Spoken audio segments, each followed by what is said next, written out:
It's the end of the year, which means it's time to look back on some of our favorite games this year. This time, we're shouting out our favorite indies. Just like our other list, we're only covering games that we reviewed on the channel. They won't be in any particular order, and they're all personal preference and games we found enjoyable. So the scores we gave them don't really play a part in our decision to include them. Also, we'll leave all our reviews of the games in the main list in the description if you want to know more. Okay, I know we said we're only covering games we reviewed on the channel, but we want to at least acknowledge some of the great indies that we didn't have a chance to cover as a sort of an honorable mention. So before we get to our list proper, here are some games we want to give a shout out to.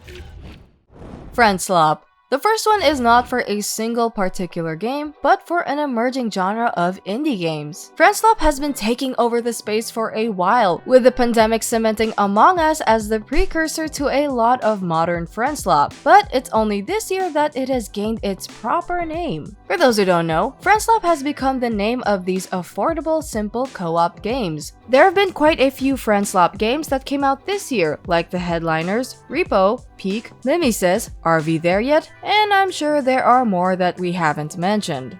There is one very simple reason Friendslop games keep popping up and why they get some level of mainstream recognition. It's always a good time when you're with friends. Hey, hello.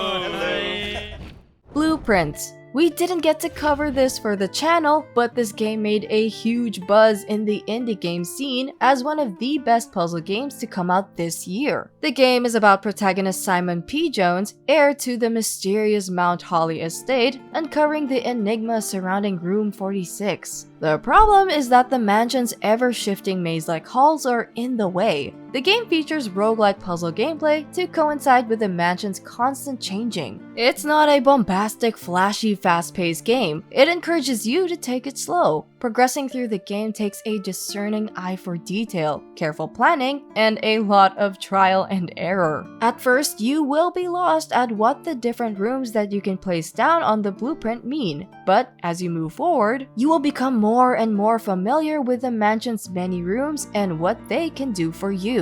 Gameplay and story synergize to give you a wonderful, unique puzzle-solving experience that requires time and patience to fully realize. An empty blueprint represents a world of possibilities.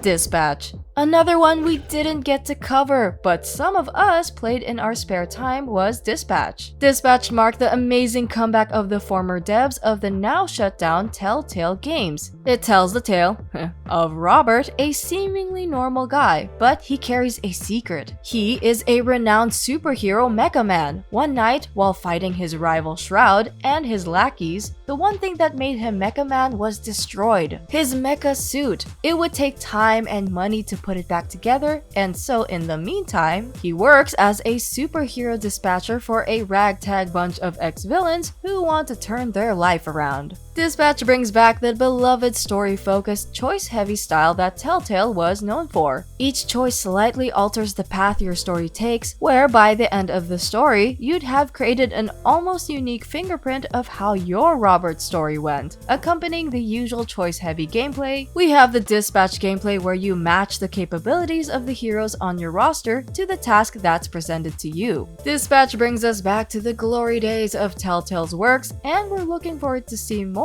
of what Ad Hoc is capable of bringing to the table. Poke the hive, you're gonna have to fuck the queen. That's not how bees work.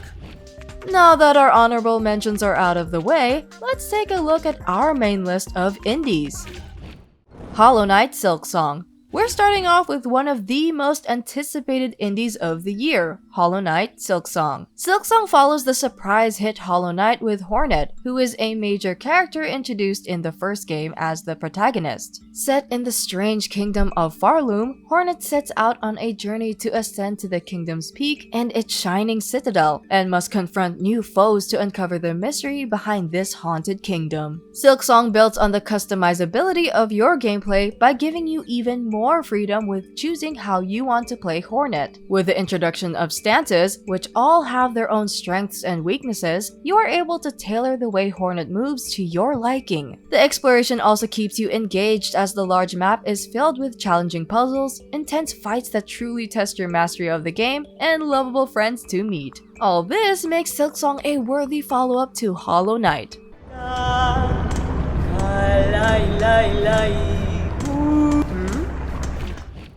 Hades 2.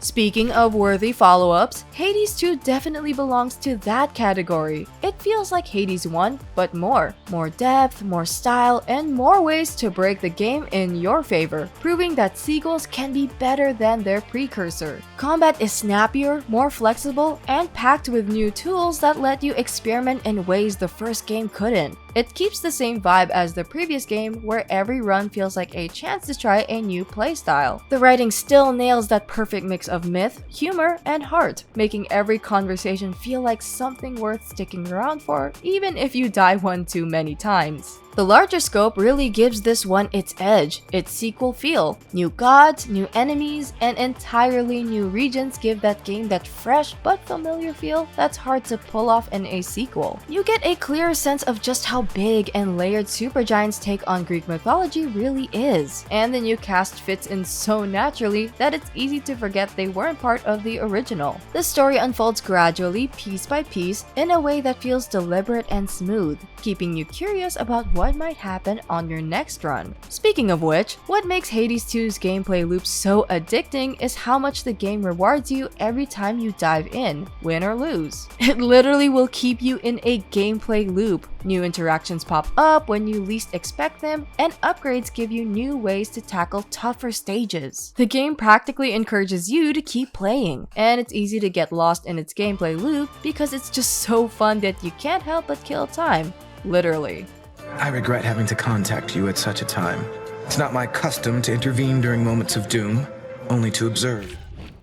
Artis Impact. Artis Impact is easily one of 2025's most heartfelt surprises. It's the kind of game that hits you in the chest with how personal and honest it feels. The writing is sharp, relatable, and often emotional. Even its smallest moments feel meaningful, and it's clear that every scene was crafted with real intention. One of the game's strongest aspects is its visuals. Artis Impact is genuinely stunning. The whole world feels like a living sketchbook, blending soft colors, expressive animations, and a handcrafted style that stands out immediately. The facial expressions in particular can get surprisingly detailed and often hilariously expressive, giving every scene a ton of personality. Every environment feels warm and thoughtfully detailed, almost like stepping into someone's personal creative space. The wildest part is that this entire game was made by a single developer. No big studio, no giant team, just one person pouring their heart into a project that deserves way more eyes on it. Artis Impact is one of the quieter hidden gems on this list, and if you're into games with a unique art style paired with a genuinely heartfelt story, this is one that absolutely deserves a spot on your backlog.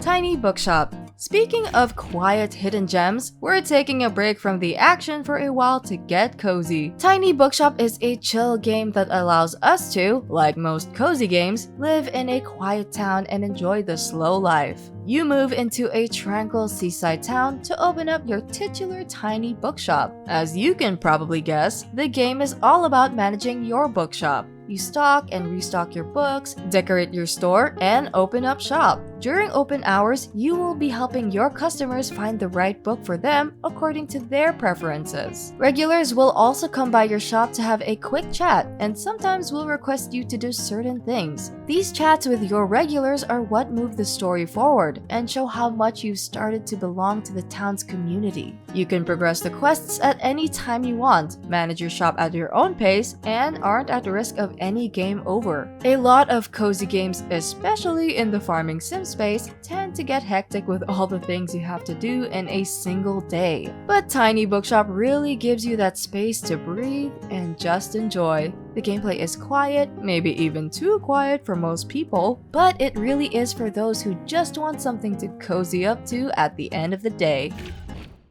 Unbeatable. Unbeatable's launch is a little rough around the edges, but we're still including it here because we love rhythm games. Unbeatable is a rhythm game set in a world where music is illegal. You play Beat and her band of buddies who are going up against the man because music needs to be free. The story is a little badly paced, the minigames are jank and not as polished, but if you're here for the rhythm game and the overall vibe the game brings, that won't disappoint, at least. Thankfully, if you don't want to go through that, arcade mode is there if you just want to play the rhythm game section. Like most rhythm games, it's deceptively simple. You just have a few buttons to press to the beat of the music. While it can be very simple, rhythm games usually have high skill ceilings, and clearing a song in the highest difficulty level can take time. Despite its flaws, Unbeatable has amazing artwork and an even greater lineup of songs that you can vibe to. We just hope that future updates can fix some of the jank that came with the initial release.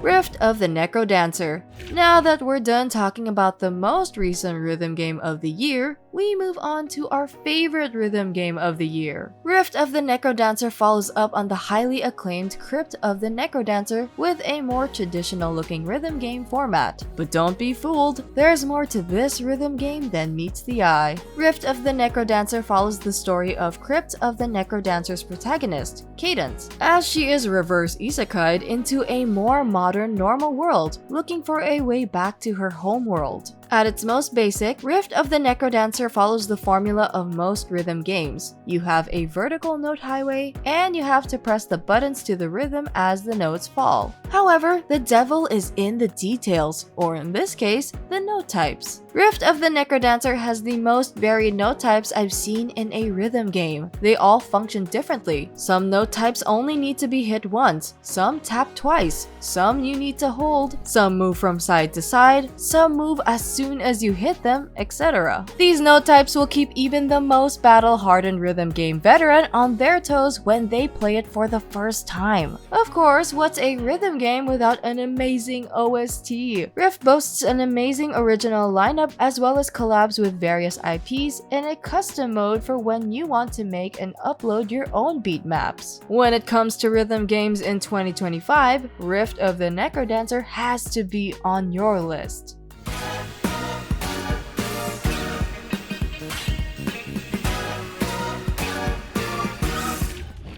Demonschool. One of the editors is a huge SMT fan, so when we heard of an indie game that's heavily inspired by the series, we were pretty excited. Demonschool is a tactical RPG with fairly unique gameplay. We follow Faye as she goes to Hemsk Island for college. However, Hemsk Island has a bit of a demon problem. Faye and her quirky clique of demon hunters set out to investigate what's happening in a tale of the supernatural, the academic, and the apocalyptic. As I said, the game's shining gem is its gameplay. You have a grid-style format like most tactical RPGs, but with Demonschool, you plan out your whole turn first before you see the action. A battle has 3 phases: a planning phase, an action phase, and then the opponent's turn. You have limited action points which you use to plan out your offensive on the enemy in the planning phase. Then, in the action phase, you get to see your characters play out your strats in real time. It's really satisfying seeing your plan unfold like a well-choreographed dance. Outside of battle, Demonschool has a lot of charm and personality, from the art, the dialogue, and the characters. RPG enjoyers out there, Demonschool is worth a try.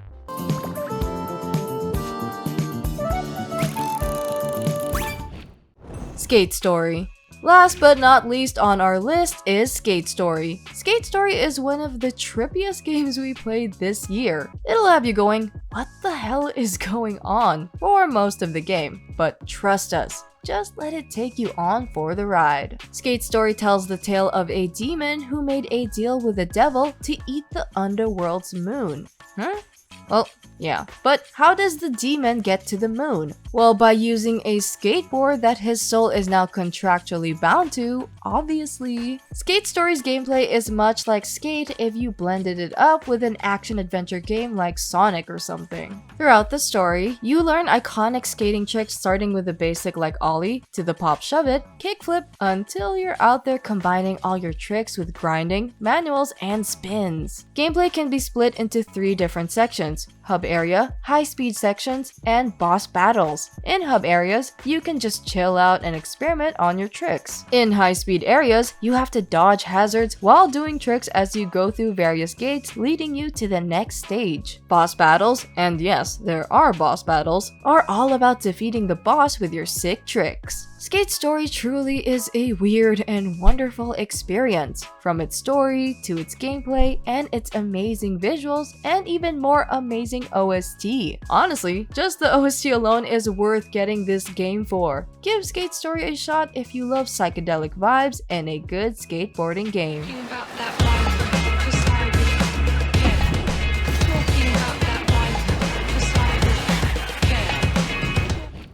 So those were our favorite indies of the year, as well as some honorable mentions. The indie space is a sea that's as vast as it is deep, so we probably missed a lot more indies that you might have loved. So share in the comments, what indie games were you particularly fond of this year? Who knows, you might help someone discover a gem today too. We'll also leave the full review videos linked in the description below if you're interested. Thank you for watching. Like if you liked, subscribe for more video game reviews and video game related content. From us here at Game8, happy holidays everyone and have a wonderful new year.